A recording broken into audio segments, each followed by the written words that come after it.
সার্বিক মজলিসের সম্মানিত সভাপতি হযরত মাওলানা শফিকুল ইসলাম আজিজি সাহেব। আসসালামু আলাইকুম ওয়া রাহমাতুল্লাহ। আহমাদু ওয়া রাসূলু আলা রাসূলিল কারীম, আম্মা বা'দ। আউযু বিল্লাহি মিনাশ শাইতানির রাজীম। বিসমিল্লাহির রহমানির রহিম। ওয়া'তাসিমু বিহাবলিল্লাহি জামিআ। সাল্লাল্লাহু আলাইহি। আজকে বাংলাদেশ খেলাফত মজলিস, যুব মজলিস, ছাত্র মজলিস, বাজিতপুর উপজেলা শাখা কর্তৃক আয়োজিত আজকের ইফতার মাহফিলে উপস্থিত হযরত উলামায়ে কেরাম, মুসল্লিয়ানে ইজাম, বিভিন্ন দলের নেতৃবৃন্দ। আজকে আপনাদেরকে একটা কথা বলবো, সময় কম, এজন্য লম্বা করার সুযোগ নাই। এই জুলাই অভ্যুত্থানের পরে এখন আমরা যে অবস্থাতে আছি, আমাদের সামনে একটা নতুন সম্ভাবনা। সেই সম্ভাবনা কাজে লাগানোর জন্য আমাদের আমির মজলিস আল্লামা মামুনুল হক সাহেব দামাত বরকাতুহুম সকল রাজনীতিকদের সাথে বারবার আলোচনা করতেছেন।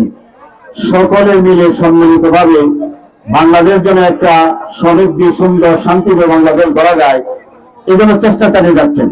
যেন আমার কথাটা হলো এটাই, আমার বক্তব্য হলো আজকে এটাই, ইফতার মাহফিল থেকে যত রাজনৈতিক দল আছে সকলে ঐক্যবদ্ধভাবে সম্মিলিতভাবে চেষ্টা করা যেন আগামীতে একটা নতুন বাংলাদেশ গড়া যায়, যে বাংলাদেশে দুর্নীতি হবে না, যে বাংলাদেশে আর জুলুম নির্যাতন হবে না, যেখানে আর কোনোদিন মানুষ মানুষের উপরে অবৈধভাবে কোনো কিছু চাপিয়ে দিতে পারবে না, এমন একটা সুন্দর শান্তিময় বাংলাদেশ গড়ার জন্য সকল রাজনৈতিক দলের কাছে আমার উদাত্ত আহ্বান থাকবে, সকলে যেন একজন আরেকজনের বিরোধী না হইয়া, সকলে যেন একজন আরেকজনের সহযোগী হইয়া সম্মিলিতভাবে কাজ করে যেতে পারি।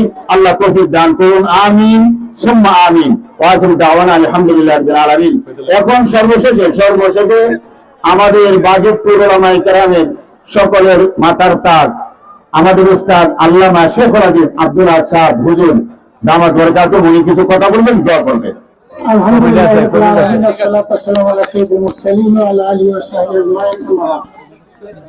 এখন আমরা কথা বলার সময় নাই, ইফতারির সময় একেবারে কাছে গেছে। ফেসিবাদের বিজয় হয়েছে আমাদের সকলের ঐক্যমতের ভিত্তিতে।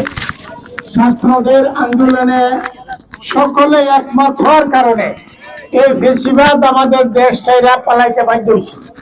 তো একটা কথা বলছিল, ক্ষমতায় আইসা একটা কথা বলছিল যে বাংলাদেশ চালাবে মদিনার সনদে। তো আমরা চাই এ যখন এই কথার সাথে গাদ্দারি করিয়া দেশ ছেড়ে পালাইয়া গেছে, এখন যারা এই দেশের যত রাজনৈতিক দল আছেন, আপনারা মদিনার সনদকে, আমরা সবাই চাই যে এই দেশে মদিনার সনদ কায়েম হোক। আমি উদারতা আহ্বান রাখবো সকল ইসলামী দলকে এক হওয়ার জন্য। আলহামদুলিল্লাহ রাব্বিল আলামিন। রব্বানা আতিনা ফিদ দুনিয়া হাসানা ওয়া ফিল আখিরাতি হাসানা ওয়া কিনা আযাবান নার। ওয়া সাল্লাল্লাহু তাআলা আলা খাইরি খালকি মুহাম্মাদ ওয়া আলিহি ওয়া সাহবিহি আজমাইন। আমিন বিরহমাতিকা ইয়া আরহামার রাহিমিন।